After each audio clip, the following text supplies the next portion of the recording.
these I highly recommend to all of you to start even checking about your attitudes. You got a beef with somebody, go and ask the Obi, am I in alignment with my Obi in my decision that I've made about this situation? They may tell you no, then you need to drop it. You see? Because the whole thing that you want to do is get your wily old ego to come back into alignment with your destiny, your design, the way you came here to be. It's been running out there a while. The personality in charge of something that never was ever meant to ever have its hands on the steering wheel of that situation. Do you see? Basically, you're taking these, you're going to consecrate them to your Ori, your head, your destiny, your human design, and whatever else you're playing with. And then when you're consecrating, you can say basically whatever you want to be involved in your process with your Obi, because they'll be attached to you, you see? So, you know, somebody might want to say, I want to, you know, have it guide me in good business sense, you know. Whatever you feel like you would like to have assistance with in your life, or you can just make it an overall blanket thing for your life. It's up to you. Then, you know, ashe, ashe, ashe. Bring them down to your heart. Say whatever you want to say there. Just a little thank you and connecting to the mother, you know, and that's another one too. Involved in your consecration is your direct connection with the mother, the source. And then once you've done that, then you can start doing Obis. Initially taking your Obis in your left hand, taking your right hand and getting the water and putting just a little swig in your mouth. And then you just spray. Now, if you put a big thing of water in your mouth, you're going to give your Obis and yourself a bath, you see? So then you put your Obis in the right hand and take a sip of the spirit.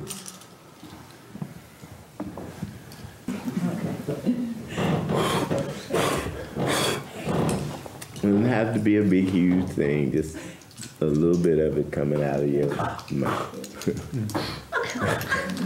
If you can manage that. If not, otherwise, give it a bath. And when you take the spirit in your mouth, you're actually blending your spirit with the spirit of the alcohol. So you're blowing your spirit into your Obi, so they carry your spirit. So you want to keep them in your little bag. They're for your handling only, unless you just feel to let somebody, you know, play around with it. Do you see? Because you want to keep the energy on it aligned with you. So if everybody starts playing with it, now it's like too many spirits on your tube. Do you see? Then yeah, now you just go, you know, you're consecrating the Obi to your Ori, your head, your destiny, your human design, whatever your path is as far as even the different astrologies that you are aware of.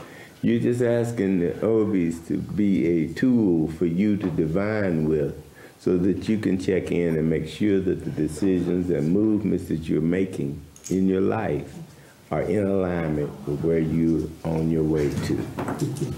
And then once you finish the over the head thing, then just bring them to your heart and say a little something, something to the mother.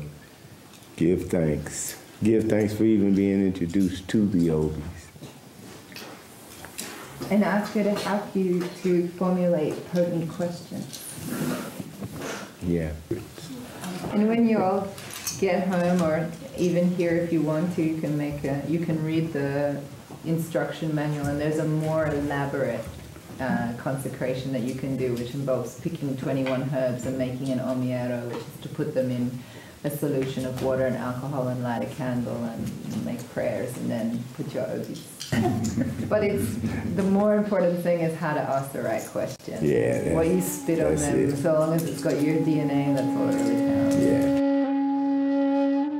The main thing is how to formulate the questions in such a way that you can understand the answer to a simple yes and no.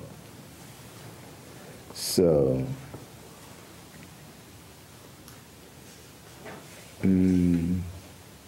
will it be snowing in the morning? You know what I get?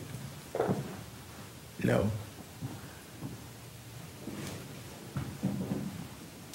Now, I could have asked something really retarded, like, can I make it snow in the morning?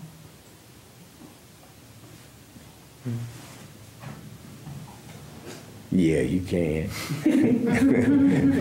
You see me out there in the hot sun, you see. Trying to do shit to make it snow. You see? Some things are just retarded. If you ask dumb questions, like questions that you know the answer to, like if you're like, is my name Sally? And it says yes, you go, oh, see, the Obi doesn't work. Like if you're just really like that with it, nah, they don't play. So formulating your questions is paramount. Refrain from attempting to put too many or any parts unless they're very closely related. Say, for instance, would it be okay for me to go to San Francisco and while I'm there spend the night at so-and-so's house? Too many pieces. Huh? There's too many pieces together, huh? Well, possibly, because it could tell me that I need to go to San Francisco, but never tell me that I need to stay at this person's house. But I've joined the two things. Now I'm trying to get an answer to both at one time. Do you see? So if it said yes, I may go on to their house. Do you see? But if it says no, then I got to step back and go, okay, then would it be appropriate for me to do it if I refrained from going to their house? Do you see? Mm-hmm. Because I sort of mixed it up myself. Now I'm going back with the Obi to straighten it out. Mm-hmm. Do you see? I should have possibly asked both those questions separately. And that's the reason why leaving knots out of your question will help keep you from confusing yourself. So when you write a question, check and see if it was a knot in it. And if so, then look at that question and see if you took the knot out of it, how would you have to reword it to say it in a direct way? Sometimes it may take you a minute to figure out how to even say it in a direct way. You're so used to trying to create with the negative.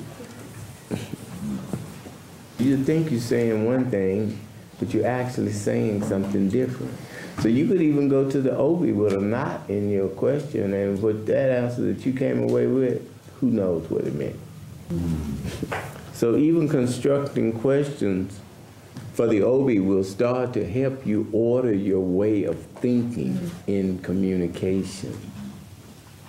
So you can ask any kind of question.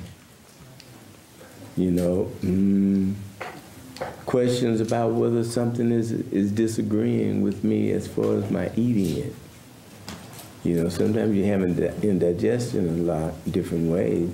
It may be just one little thing that you continuously keep coming in contact with that's creating that whole problem. So if you were to ask, just ask the suspect things that you see, is this contributing to it?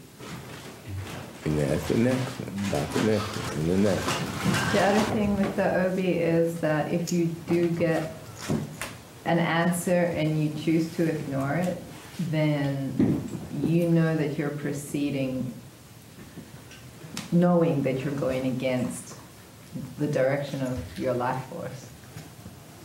You're going against your... So, in other words, that's like a direct blasphemy against God. Like, fuck you, I'm doing what I'm going to do, you see? And you can do it if you know if you like playing like that. And because you're building like a relationship with this communication, if you proceed to repeatedly ignore the information, if you mess with the Obi, they'll mess with you. If you're just ignoring the answers, then they'll stop giving you the answers. So don't mess with them. They'll stop giving you correct answers. Yeah. You'll get answers. You see? You know, like coming in and asking the same question over and over. You know, it's a long-term thing, but you're asking it every day. You see? You already asked, should I do such and such over the next year? And they said no. And then you come back and ask every day of that year, should I do it? Talks about foolish folly, where you just constantly asking the same thing, chasing after the same thing, and nothing gets through. It's like, slow down. It's a good arbitrary mediator. You know, that it's in no way my word against your word, you see. So we both agree that we will follow whatever arises. So then if a person's got a beef with you, then they can ask the question, is this a legitimate thing that I'm feeling against this person? If it says no, then I'm dismissed. And they're free to stay there with their Obis and keep asking deeper into it to see, how did I get tripped up? What was I tripping about? Do you see? They can go in and ask snooping questions. See, Obi's are also very good for snooping on yourself. On yourself is more important than snooping on others.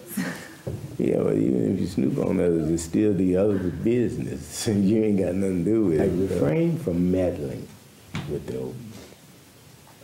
You know, like, is so-and-so doing such and such? If it has nothing to do with you, leave it alone. Because, see, you can actually end up entangling yourself in somebody else's drama just by you sitting somewhere with your mind on them when your mind ought to be on yourself. Do you see? That's how you get entangled. So, as far as the throwing of the Obis is concerned, there are only a certain amount of configurations that you can get with the 4 stones. All dark,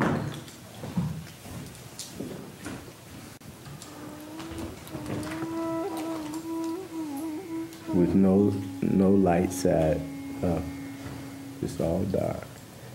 That's a no. That's just like, forget about it, especially for today.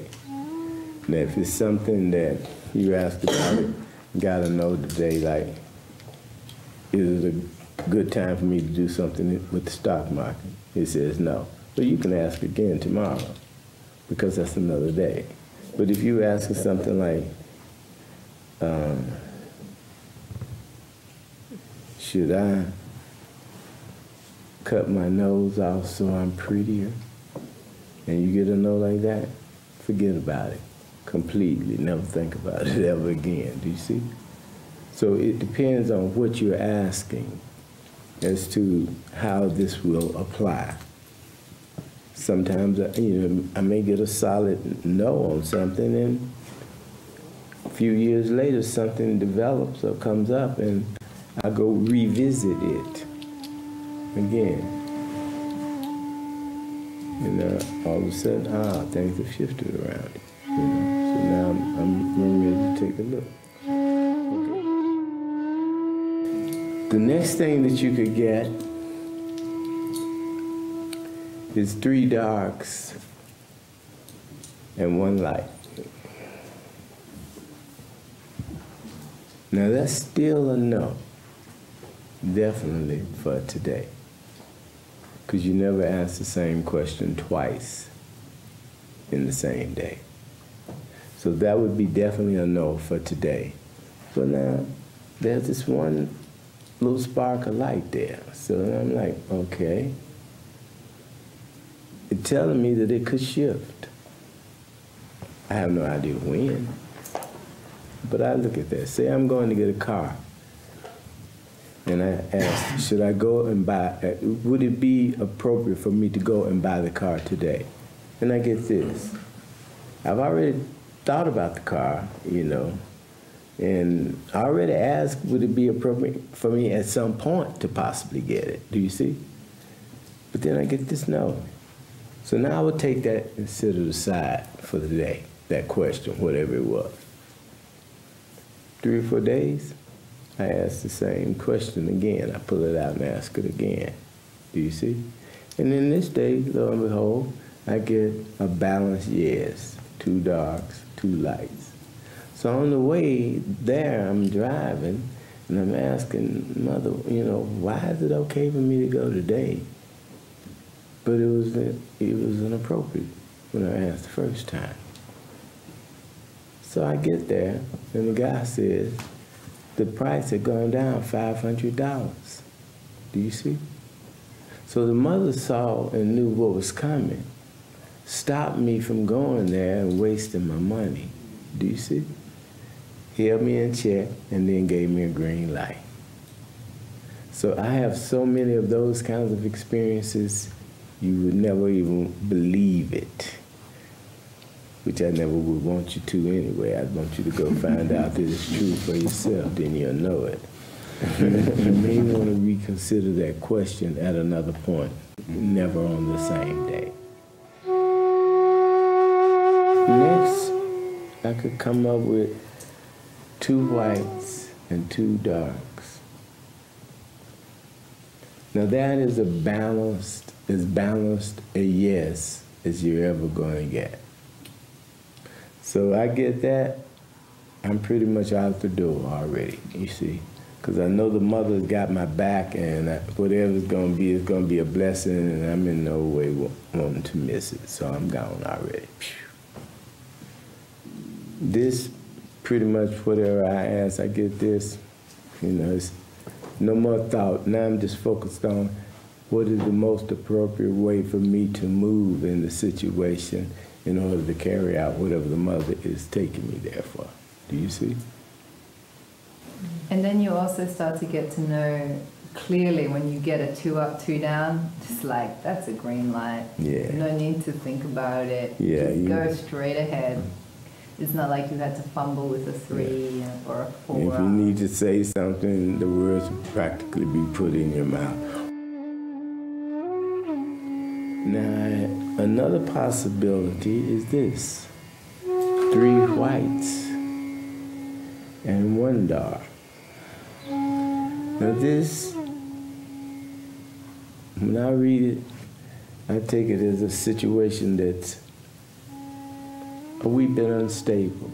It could go this way, it could go that way. So I'm like, So I sit there, play with the situation that I'm asking about for a minute to see whether I can see intuitively which way I feel like it's actually going. Do you see? In light of everything that I know about the situation. And then I go on and I throw a second time, asking to clarify which direction the energy is going in. Do you see? So now maybe my thoughts were, I feel like, yeah, I can see how this would be tricky, but I feel like there is actually enough energetically weighing to this side that if I was very cautious, it could be okay, you see? So then I throw, and I get 4 whites. So that's telling me also, yes. So it's moving more towards yes. Now, even though it's moving towards yes, because 4 whites show up, they have a tendency to sometimes throw you a little bit of a curveball or a little bit of something that you were never quite expecting. So it would be a yes that I would possibly move on, depending on the importance of whatever it was I was asking, you see? But I would move with a lot of alertness. I'd be paying attention to see if all of a sudden the energy just shifted or changed and went south, you know, at which point I'd be looking for my exit out of the situation, do you see? Anytime you get that, you need to throw a second time. Because of the lack of stability, the second time will at least give you an indication of which way it's leaning. How far it's leaning, you know, you still need to pay attention. Do you see? If you ask a question and you get 3 up And 1 down. then pick up your Obis and ask the Obis, please clarify my previous question, and then throw them. Oh, only like that? Yeah. Yeah, just which direction is the energy, because it's teetering.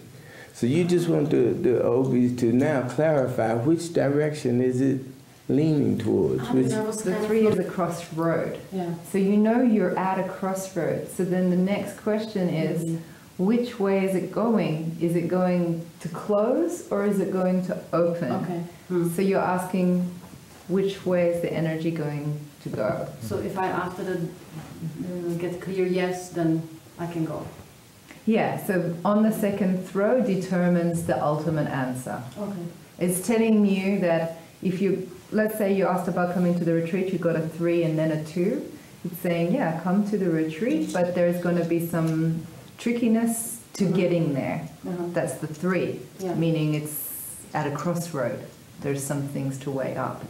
It's not a complete green light, it's a green light, but before you have something to deal with. What if you throw... So 3 and 3 means there's a lot of change going on about the situation. You can't really say good or bad. no. There's just change about Yeah. it. So you keep your eyes open and you wait to see more information is coming. Definitely never a situation to charge into.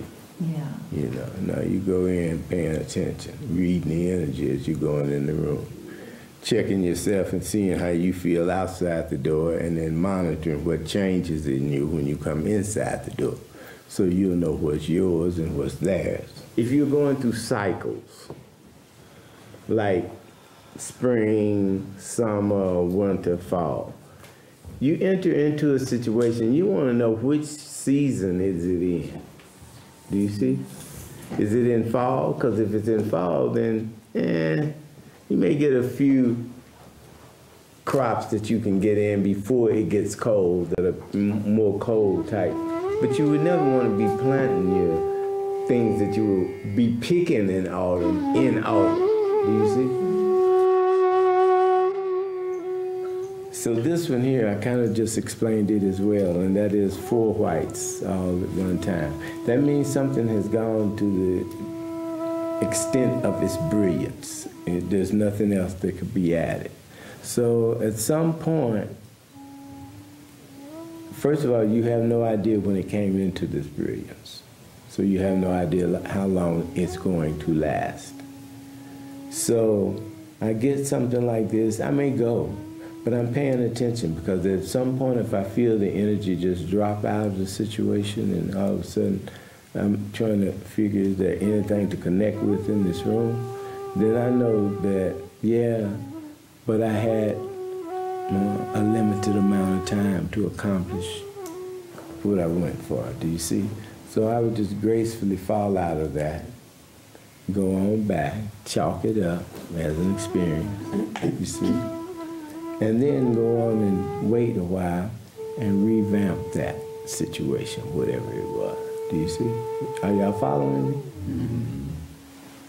So I'm really paying attention to how they fall, and really as you're moving with it and you do different things and they come out a certain way and you go, huh, when you look back to see what you got, then you go, oh, okay, I can see how that little tricky part came in, and you'll get to see whether you were alert when it came in or did you fumble. Do you see? Because had you got the reading correctly, then you could have maybe been a little bit more alert, and you may have never fumbled because you were already anticipating something popping up. Do you see?